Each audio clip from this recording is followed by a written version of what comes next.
It is estimated that over 2 million children and young adults are trafficked annually from South Africa into the sex industry and slave industry.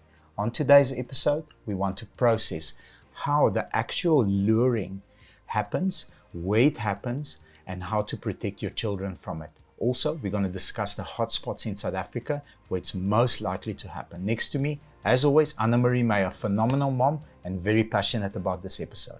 Definitely. Thank you for having me. Let's give these people some value.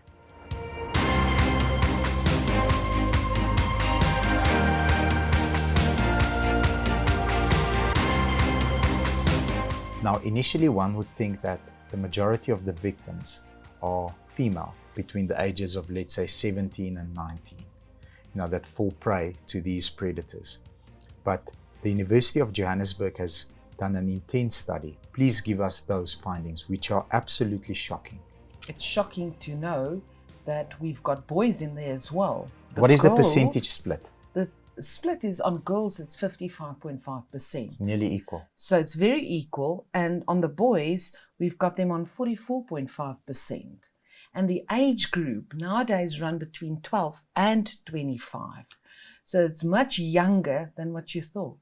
That is unbelievable. And, first thoughts are, children are being stolen at a public place, like a shopping center or a coffee shop. There's been so many of these videos that have gone viral where you see mom and dad, or more especially mom, fighting for that child's life from the hands of a snatcher. But unfortunately, as technology progresses, these lurings and this actual crime, the beginning is online. It changed a lot. And it makes sense because many of my friends who have, teenage children around 12, 15, 16 have cell phones and they are on social media. And that is where the activation of this crime actually happens. That's where these professionals, because they're professional at luring children, the conversations, the chats start online. And it's so much easier nowadays because they sit behind a computer and they're a keyboard jockey and they're luring our kids. They used to go to malls. We've still got that, but the percentage is getting higher online. Now, with South Africa, like every other poverty-challenged country on the planet, people want to escape. People want to get away from poverty. People want to get away from this corrupted life and this misery that's constantly around them. Do you think that is exactly why we are being targeted more than, let's say, first world countries where there's proper measures in? Not that it's not happening there, but it's happening, it's more prominent here. I believe it. We need to understand that kids between the age of 12 and 25, especially in circumstances like that, they want to be loved. Yes. They want to feel beautiful. So it's so easy for that predator just to make a comment to say, you're beautiful, you can make money, I can use you. And you fall trapped for that. And it's just so easy. And it's definitely the fact that we a poverty-struck country in certain areas. And over and above that, I've got data here that with over 60 million people, living in South Africa and an unemployment rate of 35.3%, the COVID-19 has contributed from 2020 to an additional, get this, 2 million unemployed people.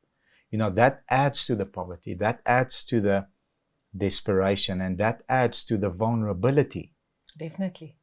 Where you need to live. You need to live. And, as you said, you're beautiful, going and saying that to a young girl, you can make money because of the way that you look. Mm-hmm. And at that season in your life, any small compliment is taken. It's going to trigger you. Maybe out of context, yes. It's going to trigger you. You're going to think, I'm going to be able to get out of my lifestyle. And you grab it. Unfortunately, due to the sophistication of this crime, because it is very sophisticated and it is very well funded and it's very, very well organized, the amount of people that are actually being found, recovered, and brought back to their families is minimum. And it's estimated that 2.8 out of every 1,000 people in Africa are living in modern-day slavery.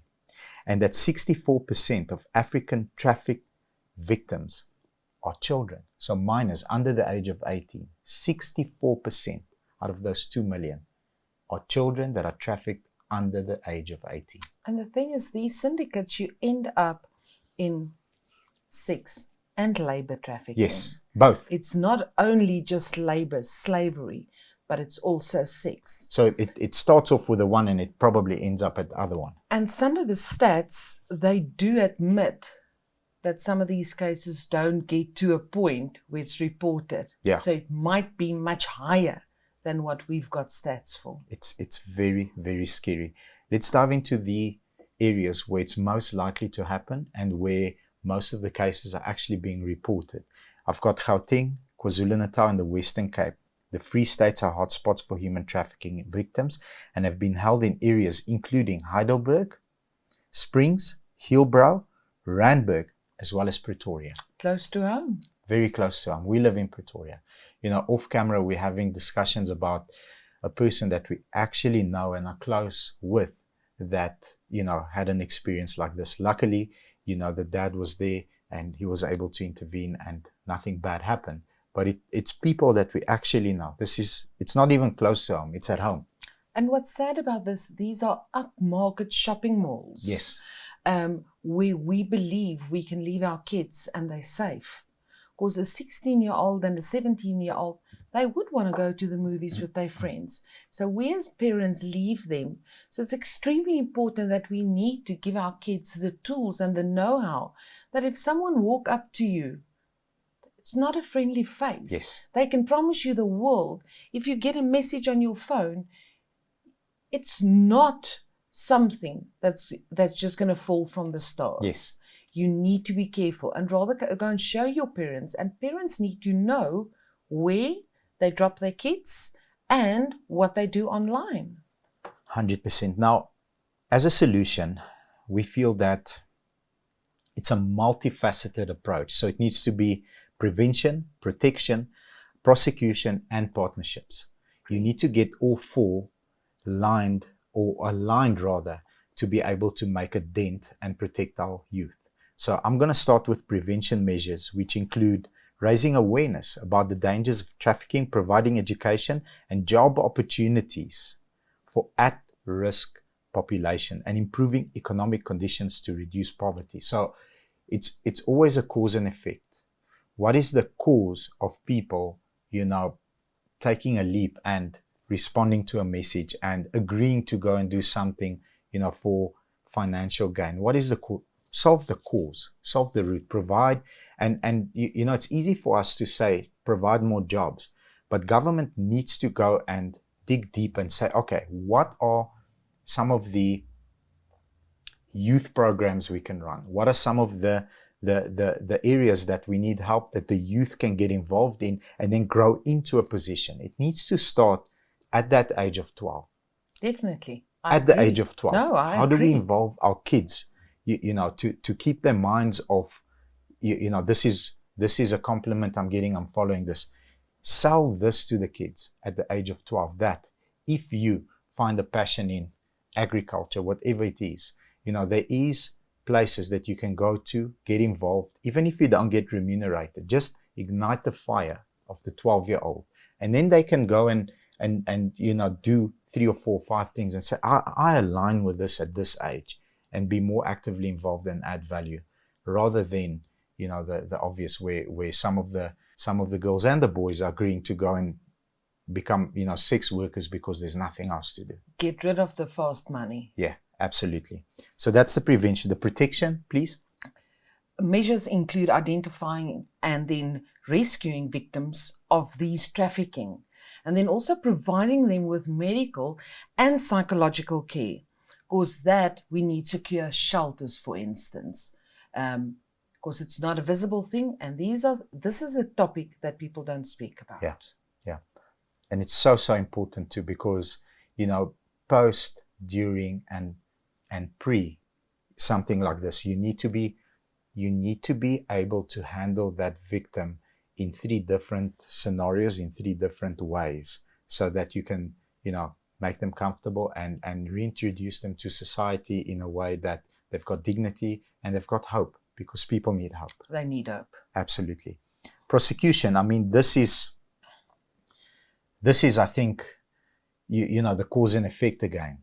Will I go and become somebody that lures kids in if I know that there is absolute zero tolerance if I get caught? And the chances are no, because you will think twice if you know. If I do, for example, we're doing an episode on stealing lights of VWs. And they get away for 50 Rand or 100 Rand. There we go. But if I know that if I commit this crime, the full strength of the law is going to fall on my head and chop it off, I'll never see a free day ever again. If we're really passionate about it, then that's perhaps an area that we need to start with. Because if you get caught, you go maximum sentence, no mercy, no regret. Definitely. Okay, and then we've got partnerships. Also very critical, including the collaboration between government and then the agencies, the law enforcement, the NGOs, the community, the organizations around it. And then this is to protect the victim. So it's extremely important that we've got that part of the partnership, but everyone needs to understand their role in this. Yes. We've got cars that can go 400 kilometers an hour. We've got telescopes that can see light years into space. We've got technology that exists that does amazing things. We've got AI. We've got predictive analytics. We've got so much as humanity to be proud of that we've solved. We really should not be struggling with, somebody snatching our children and luring them online and taking them into the slave or sex industry. We need to fix this. But unless we partner up, where each person knows and each department knows what their responsibility is, and be very tough on anybody that gets into this industry for their benefit, whether it's financial, whatever, be extremely tough. I believe we can beat this, and I believe that we can prevent this from happening in the future. I love your final thoughts. If you guys agree, or if you have an opinion, or perhaps a story to share, please leave us a comment as well as the like button, and please subscribe to our channel and ring the bell. Thank you, take care, and have a great day. Bye-bye.